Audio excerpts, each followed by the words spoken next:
શ્રી સ્વામિનારાયણ ભગવાનની જય। આજે આપણે સૌ ગુરુ પૂનમની ઉત્સવ સભામાં ગુણાતીત ગુરુહરિ પરમ પૂજ્ય મહંત સ્વામી મહારાજના હિતની હેલી અને હિતની હેલીથી ભીંજાઈ રહ્યા છીએ। આ ક્રમમાં આપણે સ્વામીશ્રીની કૃપા વર્ષા અને કરુણા વર્ષાથી તરબતર સમાજનું દર્શન નિદર્શન નિહાળ્યું। પરંતુ ગુણાતીત સત્પુરુષની વિશેષતા એ છે કે તેઓ મહાસાગર સામે મીટ માંડવા છતાં ખૂણે ખાંચરે વહેતા ઝરણાને પણ ભૂલતા નથી। એટલે જ વ્યાપકપણે સમાજના હિતની સાથે સાથે પરમ પૂજ્ય સ્વામીશ્રી દ્વારા ખૂણે ખૂણે રહેતા અનેક લોકોનું વ્યક્તિગત હિત પણ સધાતું રહ્યું છે। સામાન્ય રીતે વ્યક્તિના હિતમાં તન મન ધનની સુખાકારીને ગણવામાં આવે છે, તો સ્વામીશ્રી એક એક વ્યક્તિના તનનું જતન, મનની માવજત અને એની આર્થિક સદ્ધરતાનો હર હંમેશ ખ્યાલ રાખતા આવ્યા છે। 2007ના જાન્યુઆરી મહિનામાં જ્યારે તેઓ કલકત્તા પધારેલા, ત્યારે ત્યાંના સ્થાનિક હરિભક્ત શ્રી સંજયભાઈ શાહ સાથે સ્વામીશ્રી પધરામણીઓ કરવા નીકળ્યા। તે દરમિયાન તેઓએ એકવાર પૂછ્યું કે આપણા દિલીપભાઈની તબિયત કેવી છે। તે વખતે જેમની પૂછપરછ સ્વામીશ્રી કરી રહેલા એ આ દિલીપભાઈ, એમને એવી બીમારી વળગેલી જેને એન્કિલોસિંગ સ્પોન્ડિલાઇટિસ કહે છે કે એમનાથી કલાક પણ એક જગ્યાએ સ્થિર બેસવું અઘરું થઈ પડતું। મોટે ભાગે તેઓ પથારી વશ જ રહેતા। જ્યારે આ વિગતની જાણ સ્વામીશ્રીને થઈ ત્યારે તેઓએ કહ્યું કે આપણે તેઓના ઘેર એમની ખબર અંતર પૂછવા જઈએ। સ્વામીશ્રી ત્યાં પહોંચ્યા, પરંતુ ગલીની ગોઠવણ એવી હતી કે ઘરના ઝાંપા સુધી ગાડી ન જઈ શકે। એટલે લગભગ 300 મીટર જેટલું અંતર પગપાળા કાપી અને સ્વામીએ ઘેર પહોંચ્યા। પેલા હરિભક્તના ખાટલે બેઠા, તેઓને આશીર્વાદ આપ્યા। હરિભક્ત તો આ જોઈને ગદગદ થઈ ગયા કે સ્વામીશ્રી પોતાને ત્યાં આવો ભીડો વેઠીને આવ્યા। એટલું જ નહીં, સ્વામીશ્રીએ દુઆની સાથે દવા પણ લખી આપી અને 2 દવા સૂચવી સાથે આવેલા હરિભક્તને તેઓએ કહ્યું કે આમને આ દવા તમે સમયસર પહોંચાડી દેજો। સ્વામીશ્રીની આ કરુણા, એમના આશીર્વાદ, એમનું આ માર્ગદર્શન, એને લીધે પેલા બીમાર હરિભક્તની તબિયતમાં ધીરે ધીરે ઘણો સુધારો થવા લાગ્યો। 6 મહિનામાં તો એમનો દુખાવો નામશેષ થઈ ગયો। એટલું નહીં, તેઓ એટલા સ્વસ્થ થયા કે જે કલાક બેસી ન શકે અને ઘરની બહાર નીકળી ન શકે એવી પરિસ્થિતિમાં હતા, તેઓ બંગાળીઓની કથા વાર્તા કરવા માટે તેઓની સભાની અંદર જવા માંડ્યા। આપણા ઘણા બધા ગુજરાતી પુસ્તકોનું પણ તેઓએ બંગાળીમાં અનુવાદનું કાર્ય કર્યું।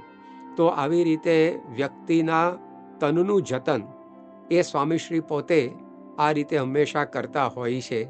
તારીખ 3 ડિસેમ્બર 2019ના દિવસે સ્વામીશ્રી મુંબઈમાં હતા ત્યારે રાત્રે પોઢવા જતી વખતે તેઓ સમક્ષ એક 90 વર્ષીય વૃદ્ધાને થયેલા ફ્રેક્ચર સંબંધી પ્રાર્થના થઈ।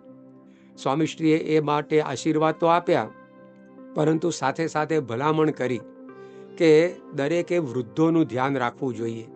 આટલેથી સ્વામીશ્રી ન અટક્યા, તેઓએ સંસ્થાકીય સામાયિક સ્વામિનારાયણ પ્રકાશમાં જાહેરાત આપવા માટે પણ અનુરોધ કર્યો કે જે કોઈ વૃદ્ધો ઘરમાં હોય તેઓનું દરેકે ધ્યાન રાખવું।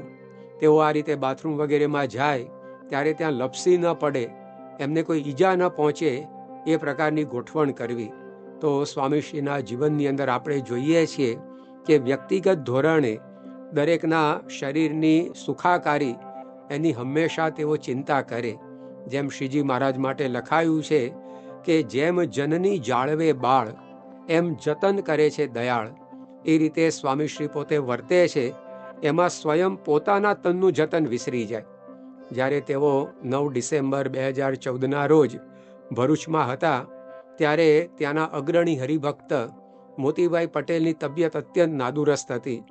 એ હરિભક્તને સ્વામીશ્રીના આશીર્વાદ મળે તે માટે એક વાહનની અંદર સુવડાવી અને સંબંધીઓ મંદિરના પ્રાંગણમાં લઈ આવ્યા।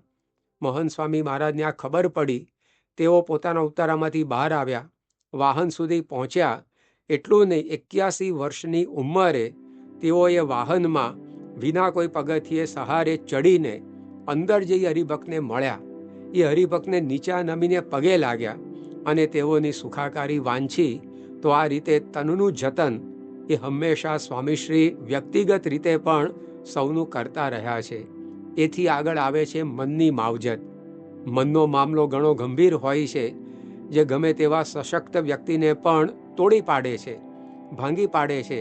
સ્વામીશ્રી પોતે એ સમયે પણ સૌને સહારો આપીને ટટ્ટાર રાખતા હોય છે. તારીખ 23 જૂન 2019ના રોજ મહંત સ્વામી મહારાજ અમદાવાદમાં સભા મંડપમાંથી તેઓના ઉતારા તરફ જતા હતા. તે વખતે વચ્ચે એક હરિભક્તનો નિર્દેશ કરતા તેઓએ કહ્યું કે આ ભાઈ મને ખૂબ જ પ્રશ્નો પૂછ્યા કરે અને એ પણ સાવ તૃતીયમ, પણ હું એ બધા જ ધીરજથી સાંભળું અને એના જવાબ આપું, જેથી એ નાસ્તિક ન થઈ જાય. એક વ્યક્તિના અંતરમાં શ્રદ્ધા ભગવાન વિશેની ઓછી ન થાય એના માટે એ આ તપ કરતા. તો આવી રીતે દરેકના મનની પણ માવજત સ્વામીશ્રી પોતે લેતા આવ્યા છે. જ્યારે તેઓ તારીખ 20 સપ્ટેમ્બર 2007ના રોજ બેંગ્લોર પધાર્યા, ત્યારે તેઓ પર ગોંડલના ગુરુકુળમાં ભણતા એક વિદ્યાર્થી મનનનો ફોન આવ્યો. આ વિદ્યાર્થીના પિતા માતાની ઈચ્છા હતી કે દીકરો મેડિકલમાં જાય, કારણ કે જીવ વિજ્ઞાનમાં એના સારા માર્ક્સ આવતા હતા. પરંતુ વિદ્યાર્થીની ઈચ્છા એન્જિનિયરિંગ ક્ષેત્રમાં જવાની હતી, કારણ કે એ એના રસનો વિષય અને મેથેમેટિક્સ વગેરેમાં પણ એ સારા ગુણાંક મેળવતો. હવે માતા પિતા અને દીકરાની આ રુચિ મળતી નહોતી આવતી, એને લીધે બંને વચ્ચે સંઘર્ષ થયા કરતો. એમાં સ્વામીશ્રીને પૂછવામાં આવ્યું, ત્યારે સ્વામીશ્રીએ પેલા માતા પિતાને આ રીતે સમજાવ્યું કે તમારે દીકરાને જે રસનો વિષય એમાં આગળ વધવા દેવો. કોઈ આડા માર્ગે જતો હોય ને આપણે રોકીએ તે બરાબર છે, પરંતુ આમાં એને રસ છે તો એમાં એ જરૂર આગળ વધશે. અમે પણ પ્રાર્થના કરીએ છીએ. અને આ રીતે સ્વામીશ્રીએ સલાહ આપી. એને કારણે કોકડું જે ગૂંચવાયેલું એ ઉકલી ગયું. આજે વિદ્યાર્થી એ પૂનાની અંદર એ સારામાં સારા કમ્પ્યુટર એન્જિનિયર તરીકે પોતાની કારકિર્દી ઘડી શક્યો. તો જ્યારે મનના પેચીદા મામલા આવે ત્યારે સ્વામીશ્રી હંમેશા એ સહાયભૂત થતા આવ્યા છે અને વ્યક્તિગત ધોરણે દરેકનું હિત એ પોતે જાળવે છે. તારીખ 20 એપ્રિલ 2023ના રોજ સ્વામીશ્રી સુરેન્દ્રનગરમાં બિરાજમાન હતા, ત્યારે એમની પાસે અમેરિકાના એક યુવકને લાવવામાં આવ્યો. એ ખૂબ જ હતાશ નિરાશ થઈ ગયો હતો. છેલ્લા 100 દિવસથી તો એના પિતાનું કહેવું હતું કે એક પણ વાર હસ્યો નથી. એટલો બધો એ પોતે મૂંઝાયેલો હતો. પરંતુ સ્વામીશ્રીએ એને વાત કરી કે તમે તો પ્રમુખ સ્વામી મહારાજના યોગમાં આવ્યા છો અને બધું જ આ જે તકલીફ વગેરે છે નીકળી જશે, છો એના કરતાં પણ ખૂબ આગળ વધી જશો. અને આટલા 2-4 સાદા સીધા વાક્યો, પરંતુ એ યુવાને પોતાનો અનુભવ વર્ણવ્યો કે સ્વામીશ્રી કદાચ આટલું પણ ન બોલ્યા હોત, પણ એ જે મારી સામે જોતા હતા એનાથી જ મારામાં એટલો આત્મવિશ્વાસ જાગી ગયો કે મને થયું કે હું જરૂર કંઈક કરી શકીશ. મારી છાતી ઉપરનો બધો જ ભાર એ અત્યારે ઉતરી ગયો છે. મને નવું જીવન મળ્યાનો અનુભવ થાય છે. તો આ રીતે તન અને મનની માવજત સંભાળ વ્યક્તિની એ સ્વામીશ્રી પોતે લેતા આવ્યા છે. જેમ શ્રીજી મહારાજ માટે લખાયું છે, જેમ જનની જાળવે પુત્રને બહુ બહુ કરી જતન, એમ જાળવે નિજ જનને બહુ ભાવે કરી ભગવન. એ સ્વામીશ્રીના જીવનમાં પણ આપણને જોવા મળે છે. તારીખ 22મી જૂન 2024ના રોજ રાજકોટમાં સ્વામીશ્રી આરામમાંથી ઘણા વહેલા જાગ્રત થઈ ગયા. એટલે સંતોએ કહ્યું કે સ્વામીશ્રી હજી તો પૂરતો વિશ્રામ લેવામાં ઘણો સમય બાકી છે. સ્વામીશ્રી કે હવે મને ઊંઘ નહીં આવે. બધાએ કહ્યું કે શા કારણથી? સ્વામીશ્રીએ કહ્યું કે પેલા હરિભક્તનો પત્ર. એ અરસામાં સ્વામીશ્રી પર એક હરિભક્તે પત્ર લખેલો. એમાં એમણે પોતાની આર્થિક વિટંબણા જણાવેલી. સ્વામીશ્રીએ એ દૂર થયાના પ્રયત્નો ચાલુ પણ કરી દીધેલા, પરંતુ એનું પરિણામ હજી શું આવ્યું એની ખબર એમને મળી નહોતી. એટલે સ્વામીશ્રી સતત એની ચિંતામાં હતા, એની ખેવનામાં હતા. અને સ્વામીશ્રીએ પોતે એ આખો પ્રશ્ન હલ કર્યો ત્યારે જ એમને હાશ થઈ. તો આ રીતે તન મન ધનની સૌની સુખાકારી વ્યક્તિની એ સ્વામીશ્રી પોતે રાખી રહ્યા છે. નિષ્કુળાનંદ સ્વામીએ જેમ લખ્યું છે કે ખાન પાનની ખબર રાખી, શું હું કહું દેખાડી દાખી, આજ સુધી પણ અમારી રાખો છો ખબર બહુ સારી, પળે પળે કરો પ્રતિપાળ, એવો બીજો કોણ દયાળ. એ પંક્તિ સ્વામીશ્રીને અદલ લાગુ પડે છે. તો સમાજના હિતની સાથે સાથે સ્વામીશ્રી વ્યક્તિના તન મનનું પણ જતન, સંભાવના, ખેવના કરતા રહ્યા છે. આવા ગુરુ આપણને પ્રાપ્ત થયા છે.